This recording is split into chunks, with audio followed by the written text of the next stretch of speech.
Hi guys, Adventure with Dan. May gagawin tayo ngayon na ganito. Pakita ko sa inyo ito. Customized lang ito. Double hook for trolling yan. Ito. Gagamit tayo ng size 9 tsaka size 8. Tapos yung alambre niya 325 pounds test.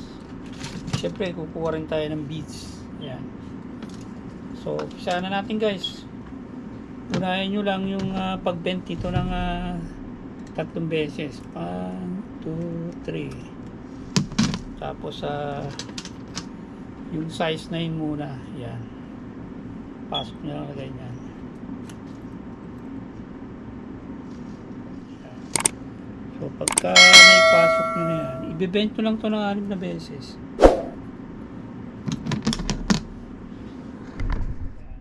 Formahan nyo na, bend ko lang ng 6 na beses yan. Ayan.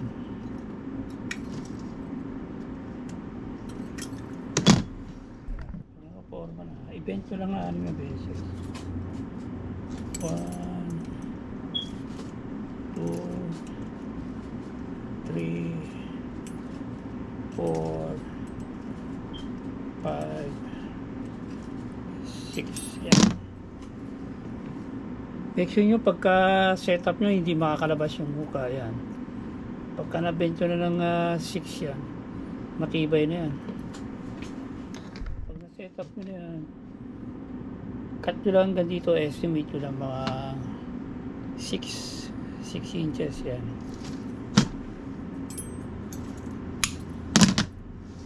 Sunod dyan, lagay nyo yung beads, yung walang maliit,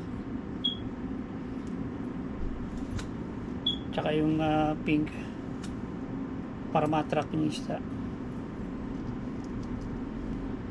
Tapos yan, ganun din sa unang kong ginawa. Ito yung number 8. Ibibend nyo rin, make sure na-estimate yung distance nya katulad din ito. Yan, di bali dito yan. Yan, bend ko lang na ganyan. 2, 3. Yan. Tapos ilagay mo na ito. Yan. Yan na siya guys. So ganun din, ibibento rin ng 6 na beses. Yan. 1,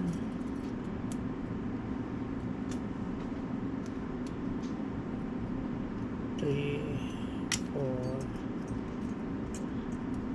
5, 6.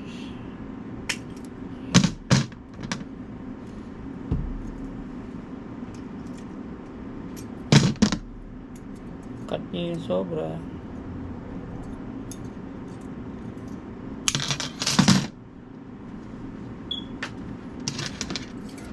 Medyo ayusin nyo lang.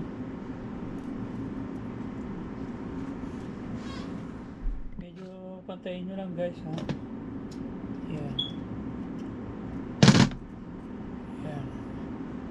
So ayan na siya. Yan ang finished product na. Double hook for trolling. Yan. Yan ang finished product na. Ito katulad ng una kong ginawa. Yan. Matibay yan. Matandaan nyo itong wire to, kailangan matibay. 325 pounds test. Pang wow talaga yan. Okay, yan ang finished product. Thank you for watching Adventure with Dan 670. Salamat po. Ayan.